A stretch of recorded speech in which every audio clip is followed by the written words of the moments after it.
ایک بات یہاں پہ سب نے اپنے دکھ بھی بتائے، لیکن ایک بات میں اپنے دل اور ضمیر سے کہہ رہا ہوں کہ جب احتساب کا معاملہ آیا تو میرا تو یہ خیال ہے کہ جب نون لیگ اور پیپلز پارٹی کا احتساب ہوتا ہے تو وہ کچھ شکیں بیچ میں کم کر دی جاتی ہیں اور کوئی ایسے شکیں ڈال دی جاتی ہیں کہ تاکہ ان کا دم ہی گھٹ جائے اور یہ نہ بولیں. لیکن ان دونوں حضرات، ایک جو ہے شہیدوں کے خاندان سے ہیں، دوسرے اسیروں کے خاندان سے ہیں، جنہیں انہوں نے کہا تھا کہ نہیں، اس پاک زمین پہ آپ رہ ہی نہیں سکتے. یہ شہیدوں کا خاندان، یہ اسیروں کا خاندان، ان کے حوصلے کو وکلا برادری آج سلام پیش کر رہی ہے اور کرتی رہے گی.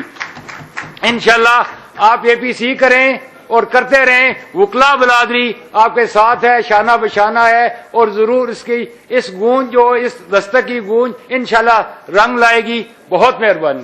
بہت بہت شکریہ جی. عابد ساقی صاحب آپ کنکلوڈ کر دیں، ہمارے مہمانوں نے بڑا وقت دیا ہے، اعلامیہ تیار ہے. جی جی جی کریکشنز کے ساتھ اختر حسین صاحب پڑھیں گے. جی اختر صاحب میں مائک پہنچائیں. جی ہم ایک دفعہ پھر شکر گزار ہیں احسن اقبال صاحب، فرت اللہ بابر صاحب اور ہمارے سینئر اختر حسین صاحب جنہوں نے اعلامیہ تیار کیا ہے. یہ ساری باتیں سننے کے بعد آپ پلیز جی اختر حسین صاحب. پاکستان بار کونسل کے زیر اہتمام ایک آل پارٹیز کانفرنس کا اہتمام کیا گیا. اجلاس میں Pakistan bar council, supreme court bar ایسوسی ایشنز اور تمام بار ایسوسی ایشنز کے علاوہ ملک کی سیاسی جماعتوں اور ان کے سربراہان اور ممبران نے شرکت کی. مدعوین کی لسٹ منسلک ہے. اجلاس میں مندرجہ ذیل امور پر تفصیلی غور کیا گیا. اعلیٰ عدلیہ کے ججوں کی تقرری اور احتساب کا طریقہ کار. نمبر 2، ملک میں احتساب کی موجودہ عمومی نظام.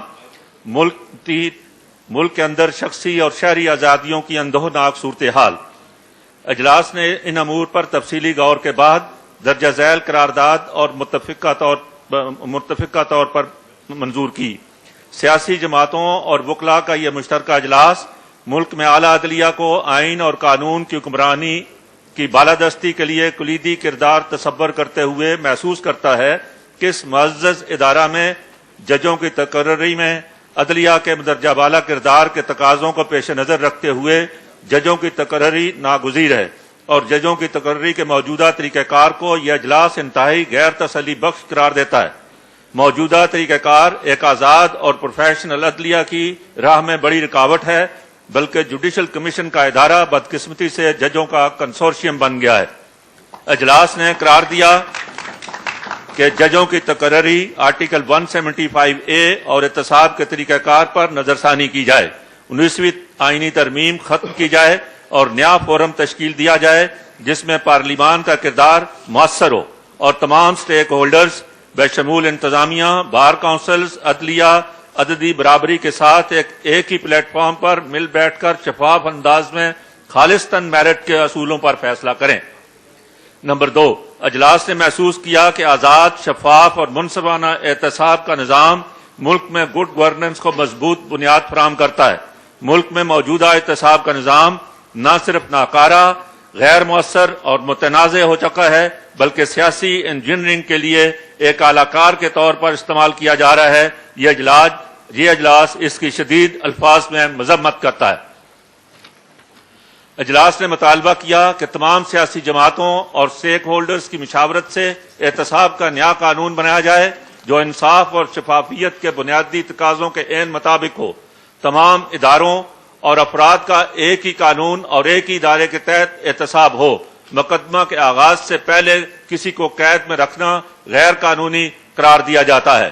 اجلاس نے قرار دیا کہ نظام احتساب میں کسی ادارے کے لیے استثناء انصاف کے تقاضوں کے خلاف ہے، لہذا اس ملک کے تمام سرکاری عہدوں کے لیے احتساب کے لیے یکساں نظام اپنایا جائے.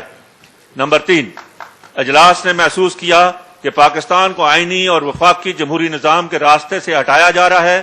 1973 کا آئین پاکستان کے وفاق کی سلامتی، استحکام اور مضبوطی کی ضمانت فراہم کرتا ہے. اس سے روگردانی کسی قیمت پر قبول نہیں کیا جائے گا. ملک میں شہری آزادیوں، آزادی اظہار رائے، آزادی صحافت اور شخصی آزادیوں کی بگڑتی ہوئی صورتحال کو تشویشناک قرار دیا جاتا ہے. اجلاس نے صحافیوں کے خلاف بغاوت کے مقدمات،